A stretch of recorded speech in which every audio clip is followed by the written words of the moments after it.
सत्तेत असणारे भाजपचे आणि शिवसेनेचे लोक हे फक्त समाजामध्ये तेल कसा लावता येईल, जाती जातीमध्ये या ठिकाणी दुबंगपणा कसा आणता येईल यासाठी प्रामुख्याने प्रयत्न या ठिकाणी करतात।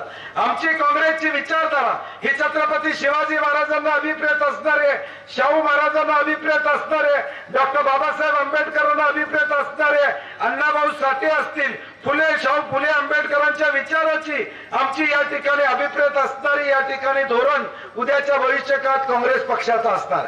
परंतु आज भाजप शिवसेनेचं धोरण हे समाजामध्ये दोन गट कसे पडायचे, तेढ कसा निर्माण करायचा याच्या पलीकडे भाजप शिवसेनेचे लोक या ठिकाणी करत नाहीत। हे वास्तव तुमच्या समोर मला या ठिकाणी सांगायचं। काय चाललंय गेल्या 3 वर्षामध्ये भाजपची सत्ता आहे, डाळ किती रुपये आता? नाही 120 कुठं आहे? हा 140 160च्या पुढे।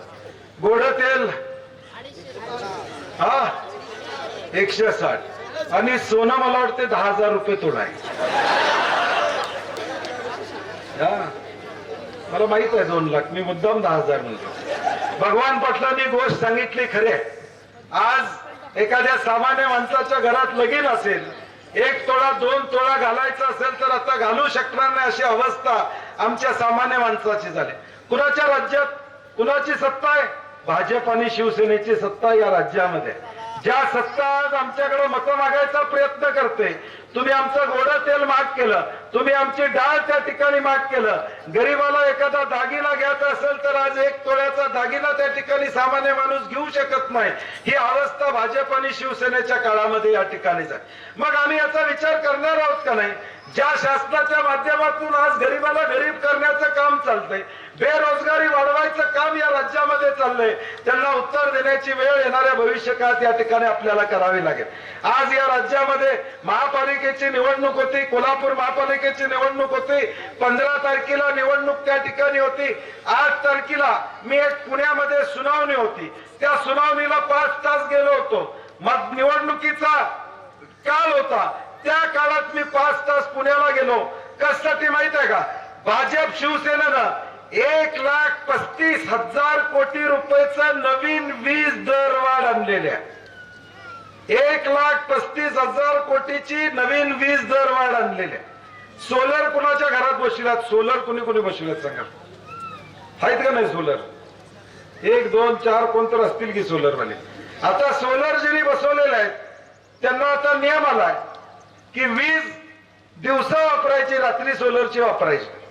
रात्री एमएससीबीचीच घ्यायची महाग वीज, फक्त सोलरची दिवसा वापरायची। म्हणजे छत आमचं सोलरला 5-25 आम्ही 1000 घालायचे। सूर्य यांच्या बापाचा एका जणू त्याच्यावर बी यांनी नाव लावले आता 7/12 की बाबा त्यातनं येणारी किरण सुद्धा कधी वापरायची हे आता सरकार ठरवणार, आम्ही ठरवणार नाही।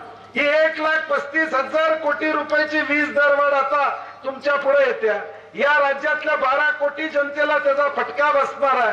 ह्याला विरोध करायसाठी मी 8 तारखेला पुण्याला गेलो होतो। आम्हाला वाटलं निर्णय आमच्या बाजूने लागेल। ज्या आयोगापुढे आमची या ठिकाणी सुनावणी झाली, आम्हाला वाटलं ते निर्णय घेतील, परंतु निर्णय घ्यायच्या आधीच 15 दिवस त्यांनी आपल्या पदाचा राजीनामा दिला। म्हणजे दबाव असणार ना की निर्णय चुकीचा बदलतील म्हणून त्यांना राजीनामा द्यायला लागला। आता पुन्हा सुनावणी 6 तारखेला ठेवल्या। मी त्यांना विनंती केली 7 तारखेला मतदान आहे, 6 तारीख शेवट आहे, आम्हाला थोडा वेळ द्या, 2 दिवसाने ठेवा। ठेवली नाही, 6 तारखेला सुनावणी ठेवल्या। त्याला पुन्हा विरोध मी निश्चितपणे करणार आहे, कारण की ज्याचं बिल 1000 रुपये आज घरात येत आहे त्याला सरळ 15 ते 20% बिल या ठिकाणी वाढणार आहे। म्हणजे 1000चं 20% वाढलं तर किती झालं? 1200। मान्य आहे तुम्हाला? जोरात सांगा। नाहीतर त्यांना काय वाटलं भाजप शिवसेनेला हम करे सो कायदा। जर उद्या जे करतोय ते लोक मान्य करतात, डाळ किती महाग केली तरी लोकांना चालते, गोडं तेल महाग केलं तरी चालतंय, बेरोजगारी वाढली तरी चालते, ते सगळं सहन करून लोक आमचं बटन दाबत असतील तर मग आम्हाला कुणाचा विचार करायची गरज नाही। या मानसिकतेमध्ये भाजप आणि शिवसेनेचे लोक या राज्यामध्ये काम करतात। काय चाललंय मग? कायदा आणि सुव्यवस्था कुठे या ठिकाणी कायदा आणि सुव्यवस्था राज्यामध्ये या ठिकाणी तुम्हाला माहित असेल नसेल, परंतु गेल्या 15 दिवसापूर्वी बदलापूर हे गाव मुंबईच्या जवळ आहे, त्या बदलापूरमध्ये एका 4 वर्षाच्या मुलीवर अत्याचार झाला. किती वर्षाच्या? 4 वर्षाच्या मुलीवर अत्याचार झाला. कुठं आहे तुमचा कायद्याचा धाक? का धाडस वाढतंय लोकांचं? का त्या नराधमाला वाटतंय या ठिकाणी असं कृत्य करावं? याचा अर्थ आज या राज्यामध्ये आमच्या माता भगिनी सुरक्षित नाही.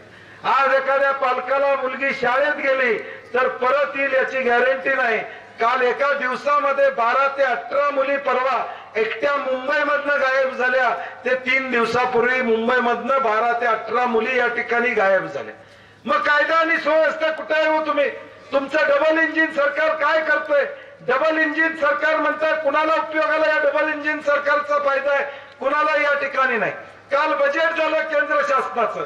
त्या बजेटमध्ये युरियाची सबसिडी कमी करण्याचा निर्णय झालाय. याचा अर्थ आता युरिया मागणार. याचा अर्थ आता युरिया मागणार. डीएपीचं पोतं काँग्रेसच्या काळात 400 रुपयाला होतं. आता किती आहे? 1300-1500च्या पुढं या ठिकाणी पोत आहे. जे 400ला होतं काँग्रेसच्या काळात आज 1315ला या ठिकाणी झालेला आहे. मग या सगळ्या गोष्टीचा आम्ही विचार करणार का नाही? आणि तो विचार करायचा असेल तर येणारी 7 तारीख आपल्याला महत्वाची असणार. आज देवेंद्र फडणवीस साहेब तुम्हाला भेटायला येणार नाहीत. एकनाथ शिंदे साहेब भेटायला येणार नाहीत. त्यांचा हात पकडून का बाबा डाळ वाढवलीस, का बाबा गोड तेल महाग केलंस, का सोनं आता आम्हाला फ्रेम मध्ये लावून नातवाला सांगायला लागेल याला सोनं म्हणतात, हात सुद्धा लावता येणार नाही. हे का केलं हे फडणवीस साहेब शिंदे साहेबांना विचारता येणार नाही. त्यांच्याकडे निरोप पाठवायची एकच व्यवस्था आहे. उद्याच्या 7 तारखेला हाताचं बटन दाबा, त्यांना निरोप बरोबर या ठिकाणी मिळतो. त्यांना निरोप बरोबर या ठिकाणी मिळतोय. उद्याच्या 7 तारखेला आमचे 3 उमेदवार हाताच्या चिन्हावर या ठिकाणी उभे आहेत. त्यांना या ठिकाणी मतदान करा. त्यांना निरोप मिळायचा तो निरोप या ठिकाणी मिळतो.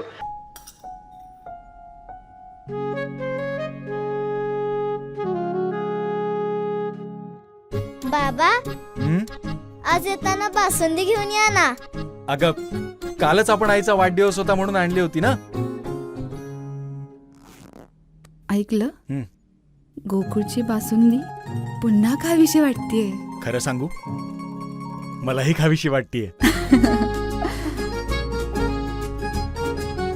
पुन्हा पुन्हा खावीशी वाटणारी गोकुळ बासुंदी.